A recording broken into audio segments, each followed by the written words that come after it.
O'zbekiston va Qozog'iston mamlakatlari o'rtasida 2025-2026 yillarga mo'ljallangan hamkorlikni rivojlantirish bo'yicha chora-tadbirlar rejasi doirasida keng ko'lamli ishlar olib borilmoqda.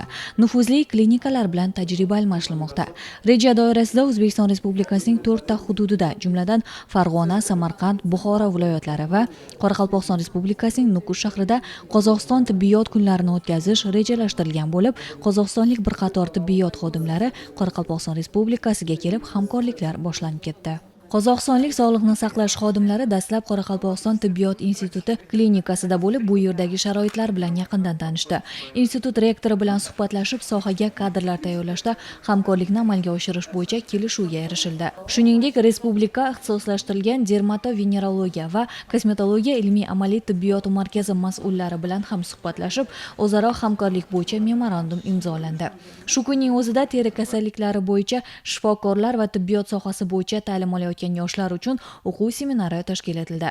Bu tajriba almashishda ko'plab yangi bilimlarga ega bo'lyapmiz, deya ta'kidlab o'tdi qoraqalpog'istonlik mahalliy shifokorlar.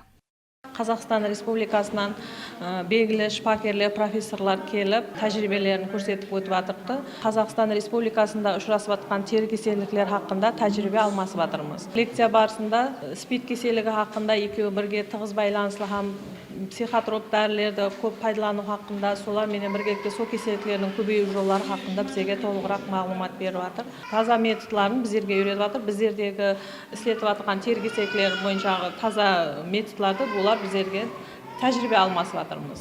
Shundan so'ng qozog'istonlik tibbiyot sohasi vakillari Qozoq milliy madaniy markazida bo'lib, bu yerdagi vakillar bilan ham suhbat o'tkazdi. Tashkil etilayotgan amaliy tadbirlar bo'yicha fikr bildirib, O'zbekiston-Qozog'iston o'rtasidagi hamkorlik natijalari, o'zaro do'stona aloqalarning kun sayin mustahkamlanib borayotgani yuzasidan fikr bildirdi. Bugungi resmiy o'zi safarimizning birinchi kunida Qozog'iston elining o'zi o'rtaligi bor ekanini bilmagan ekanmiz. Bizlar alg'ashqi kundan boshlab o'sындай quchoq jayib qarshi olgan Qoraqalpoq eliga ulkan rahmetimni aytqim keladi. Sebebi bауырлас bir elimiz deb aytamiz.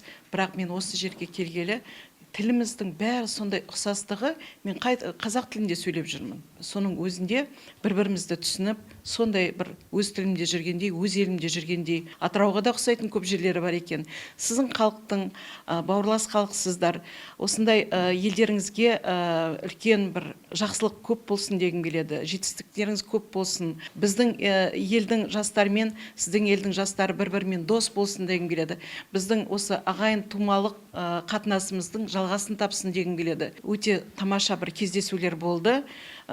Жоспарлар құрылып жатыр. Сол жоспарларымыз іске ассын дегім келеді. Albatta bunday amaliy chora-tadbirlar avvalo ikki mamlakat o'rtasidagi totuvlikka asos bo'lishi bilan bir qatorda soha rivojiga ham katta hissa qo'shadi. Qozog'iston Respublikasi tibbiyot kunlari respublikamizda uyushqoqlik bilan o'tkazildi. Deyarli ko'pchilik tarmoqlar bo'yicha hamkorliklarga asos bo'lgan ushbu tadbir doirasida Olmaota shahridagi Kardiologiya va ichki kasalliklar ilmiy tadqiqot instituti aksiyadorlik jamiyati, Endokrinologik kasalliklar shifoxonasi, perinatal markazi vakillari, Qoraqalpog'iston Respublikasidagi davolash muassasalari rahbarlari o'rtasida dastlab muzokaralar olib borilib, o'zaro hamkorlik bo'yicha memorandumlar imzolandi. Shundan so'ng amaliy tadbirlarga start berildi. Ya'ni Qoraqalpog'iston tibbiyot institutida qandli diabet kasalliklarining zamonaviy davolash usullari bo'yicha seminar tashkil etilib, kasallikni davolash asoslari bo'yicha tajribali shifokorlar ma'ruzalari bilan ishtirok etdi. Bu esa ushbu soha xodimlari va talaba yoshlar uchun bilimlarini mustahkamlashga xizmat qildi.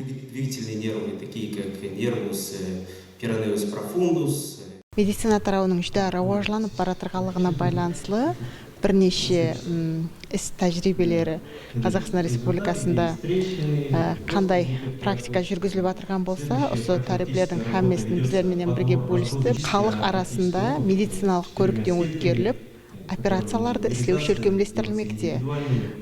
Демек, бұл juda қуанышлы халат есептелінеді. Халқымыз саламатлығын бекемлеуде, келешекте сол рivojlanған медицинаның жаңалықтарын Qoraqalpog'iston Республикасында эндокринология тарауына, хирургия тарауына, кардиология тарауына енгізуге өзлеріміздің бір қанша үлестерімізді қосамыз деп сенім білдіреміз. Akademik To'raqulov nomidagi respublika ixtisoslashtirilgan endokrinologiya ilmiy amaliy tibbiyot markazi Qoraqalpog'iston Respublikasi filialida qozog'istonlik jarrohlar ishtirokida o'tgan operatsiyalar esa mahalliy shifokorlarning tajribasini oshirishga va yangi ko'nikmalarni o'zlashtirishga asos bo'ldi. Hamkasblar bir maqsad, ya'ni bemorga yordam berish uchun birlashdi. Здание өте керемет, кабинеттері өте жақын, бізде сақта емес енді эндокринолог жақын, рентген кабинеті бәрі жанында, педиатристің кабинеті бар, психотерапевт, эндокринолог аурулардың бәрі жерден бір жерге апаратыныз өте жақсы. Бізде енді ондай емес. Тілман Төлеген үшін операцияны көрдік, өте жақсы, керемет. Сол профессордан үйрену керек енді. Өзбекстанға келіп Ташкентке. Сол жақында барамыз. Jarayonlar Respublika ixtisoslashtirilgan ona va bola salomatligi ilmiy amaliy tibbiyot markazi davlat muassasasining Qoraqalpog'iston Respublikasi filialida ham bo'lib, qozog'istonlik shifokorlar bu boradagi tajribalari bilan o'rtoqlashdi. Operatsiyalarda ham qatnashib, mahalliy shifokorlarga kasbiy mahoratlarni o'rgatishga, zarur hollarda o'rganishga ham ushbu amaliy tadbirlar sabab bo'ldi.